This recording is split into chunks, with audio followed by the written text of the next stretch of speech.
नमस्कार दोस्तों, आज मैं सी-टेट का CDP का दूसरा वीडियो लेकर आया हूं। तो चलिए अब हम तैयारी में लगते हैं। तो प्रश्न नंबर 1 है,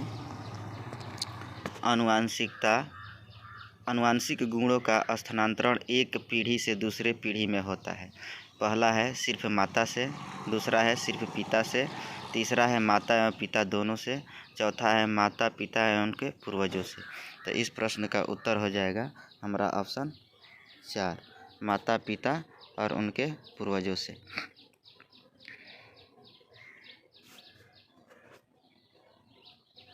ऑप्शन 4।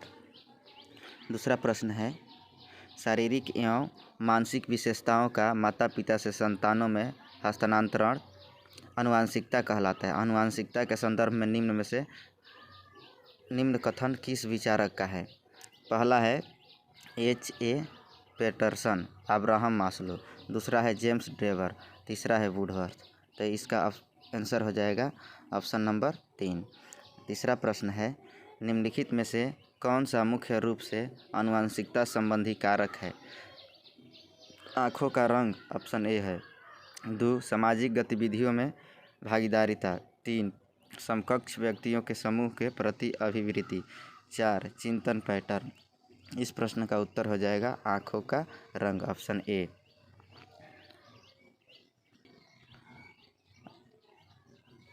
अगला प्रश्न है, माता पिता के संतानों को प्राप्त होने वाले गुण को कहते हैं? ए है वंश, दूसरा है वंशानुक्रम, तीसरा वातावरण, चौथा इनमें कोई नहीं। तो इसका आंसर हो जाएगा ऑप्शन 2, वंशानुक्रम।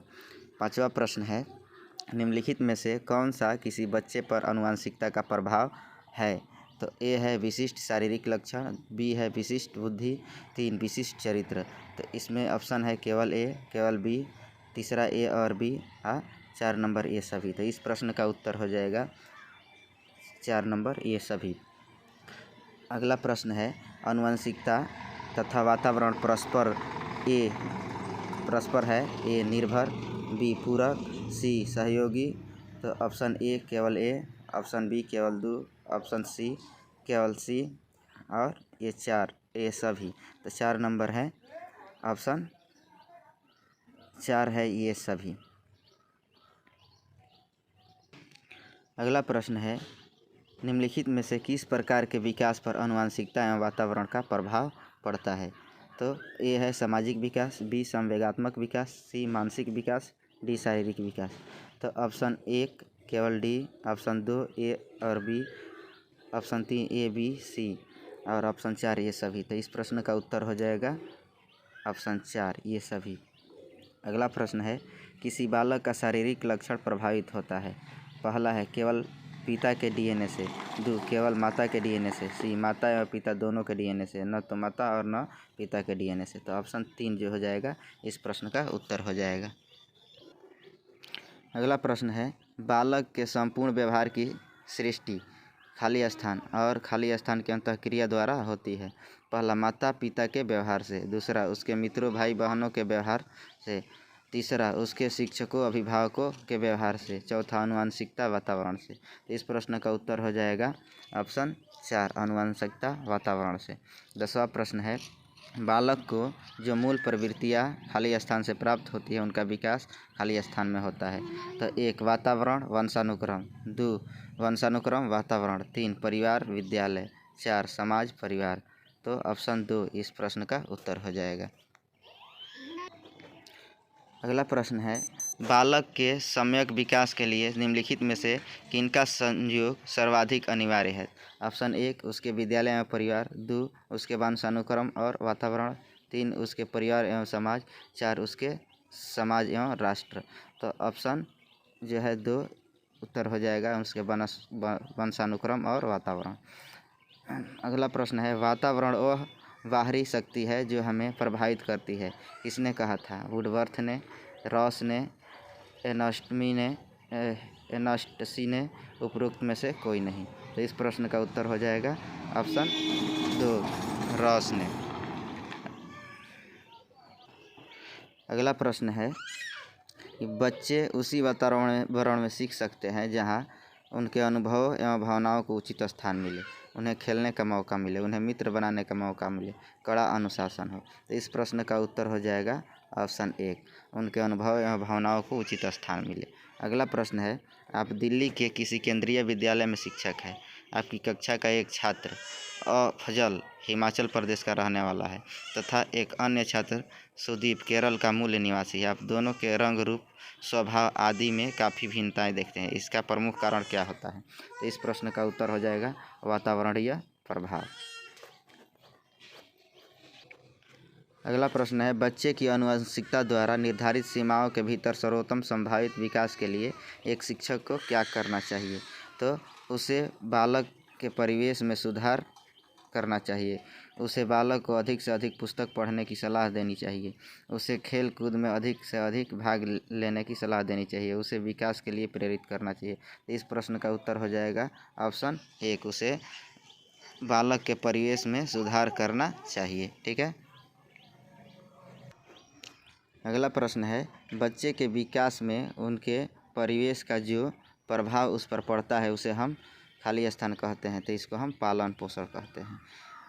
परिवेश के प्रभाव मानव के खाली स्थान और खाली स्थान दोनों चरणों में होता है, बहुत ही महत्वपूर्ण है। तो एक है सामाजिक आर्थिक, दूसरा समाज विद्यालय में शिक्षा, तीसरा प्रसव पूर्व प्रसव के उपरांत, तीसरा परिवार विद्यालय में विकास। तो इस प्रश्न का उत्तर हो जाएगा ऑप्शन सी, प्रसव पूर्व प्रसव के उपरांत। अगला प्रश्न है,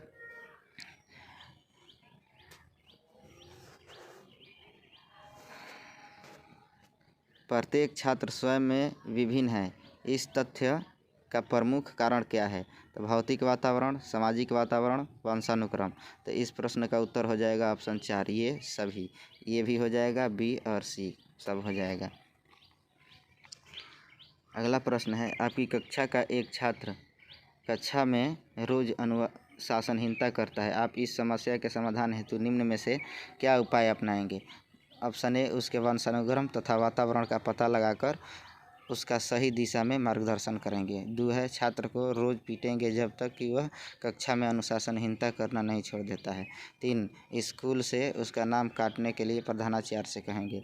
4, उसको इलाज के लिए किसी अच्छे मनोचिकित्सक के पास लेकर जाएंगे। तो इस प्रश्न का उत्तर हो जाएगा ऑप्शन 1, उसके वंशानुक्रम तथा वातावरण का पता लगाकर उसका सही दिशा में मार्गदर्शन करेंगे। अगला प्रश्न है, बालक क्या है, उसकी क्षमता क्या है, उसका पर्याप्त विकास क्यों नहीं हो रहा है आदि प्रश्नों के उत्तरदायी तत्व है वंशानुक्रम, वातावरण केवल एक। तो इसमें वंशानुक्रम और वातावरण जो है दोनों होगा। इस प्रश्न का उत्तर हो जाएगा 2, ए और बी दोनों। अगला प्रश्न है, आज बाल अपराध की घटनाएं बढ़ती जा रही है जिसके कारण शिक्षण प्रणाली में जटिलताएं आ रही है। आपके अनुसार इसका प्रमुख कारण क्या है? तो यह है दूषित वंशानुक्रम, दूषित सामाजिक वातावरण, दूषित परिवेश। तो ये जो है हमारा ए, बी, सी ये सभी हो जाएगा। अगला प्रश्न है, मानव व्यक्तित्व परिणाम है केवल आनुवंशिकता का, पालन पोषण और शिक्षा का। तीसरा है आनुवंशिकता और वातावरण की अंतःक्रिया का, केवल वातावरण का। तो इस प्रश्न का उत्तर हो जाएगा ऑप्शन 3। अगला प्रश्न है, एक जुड़वा भाइयों में से एक को सामाजिक एवं आर्थिक रूप से धनाढ्य परिवार द्वारा गोद लिया जाता है और दूसरे को निर्धन परिवार द्वारा 1 वर्ष के बाद उनके बुद्धि लब्धांक के बारे में निम्नलिखित में से क्या अवलोकित होने की सर्वाधिक संभावना है? तो इस प्रश्न का ऑप्शन 1 है, धनी सामाजिक आर्थिक परिवार वाले लड़के की अपेक्षा निर्धन परिवार वाला लड़का अधिक अंक प्राप्त करेगा। 2, सामाजिक आर्थिक स्तर बुद्धि लब्धांक को प्रभावित नहीं करता। 3, निर्धन परिवार वाले लड़के की अपेक्षा धनी सामाजिक आर्थिक परिवार वाला लड़का अधिक अंक प्राप्त करेगा। दोनों समान रूप से अंक प्राप्त करेंगे। तो इसका जो है ऑप्शन 2, सामाजिक आर्थिक स्तर बुद्धि लब्धांक को प्रभावित नहीं करता है। ठीक। अगला प्रश्न है, सीखने संबंधी निर्योग्यताएं सामान्यतः 1 में लड़कियों की तुलना में अधिकतम लड़कों में पाई जाती है।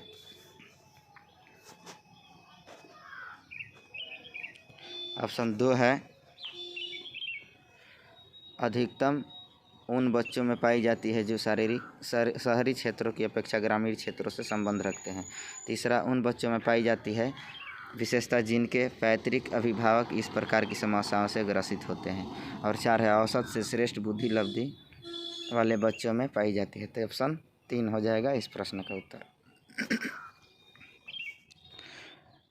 अगला प्रश्न है, बच्चे के विकास में आनुवंशिकता और वातावरण की भूमिका के बारे में निम्नलिखित में से कौन सा कथन सत्य है? पहला, आनुवंशिकता और वातावरण दोनों एक बच्चे के विकास में 50% योगदान रखते हैं। दूसरा, समवयस्कों और पितृक का सापेक्ष योगदान योगात्मक नहीं होता है। तीसरा, आनुवंशिकता और वातावरण एक साथ परिचालित नहीं होते हैं। चौथा, सहज रुझान वातावरण से संबंधित है जबकि वास्तविक विकास के लिए आनुवंशिकता जरूरी है। तो इस प्रश्न का उत्तर हो जाएगा ऑप्शन 2। अगला प्रश्न है, निम्नलिखित में से कौन सा कथन सत्य है? आनुवंशिक बनावट व्यक्ति की परिवेश की गुणवत्ता के प्रति प्रत्युत्तरात्मक को प्रभावित करती है। 2, गोद लिए गए बच्चों का वही बुद्धि लब्धांश IQ होता है जो गोद लिए गए उनके संगे भाई बहन का होता है। और 3 है, अनुभव मस्तिष्क के विकास को प्रभावित नहीं करता है। 4 है, विद्यालयीकरण का बुद्धि पर कोई प्रभाव नहीं होता है। तो इस प्रश्न का उत्तर हो जाएगा ऑप्शन 1। आनुवंशिक बनावट व्यक्ति की परिवेश की गुणवत्ता के प्रति प्रत्युत्तरात्मक होता है, उत्तरात्मक को प्रभावित करती है। अगला प्रश्न है, प्राकृतिक पोषण विवाद निम्नलिखित में से किससे संबंधित है? ए है आनुवंशिकी एवं वातावरण, 2 है व्यवहार एवं वातावरण, 3 है वातावरण एवं जीव विज्ञान, 4 है वातावरण एवं पालन पोषण। तो इस प्रश्न का उत्तर हो जाएगा आनुवंशिकी एवं वातावरण। अगला प्रश्न है, प्राकृतिक पोषण विवाद में प्राकृतिक से क्या अभिप्राय है? तो जैविकीय विशिष्टताएँ या वंशानुक्रम सूचनाएँ। 2 है, एक व्यक्ति की मूल प्रवृत्ति। 3 है, भौतिक और सामाजिक संसार की जटिल शक्तियाँ। 4 है, हमारे आसपास का वातावरण। तो इस प्रश्न का उत्तर हो जाएगा जैविकीय विशिष्टताएँ या वंशानुक्रम सूचनाएँ।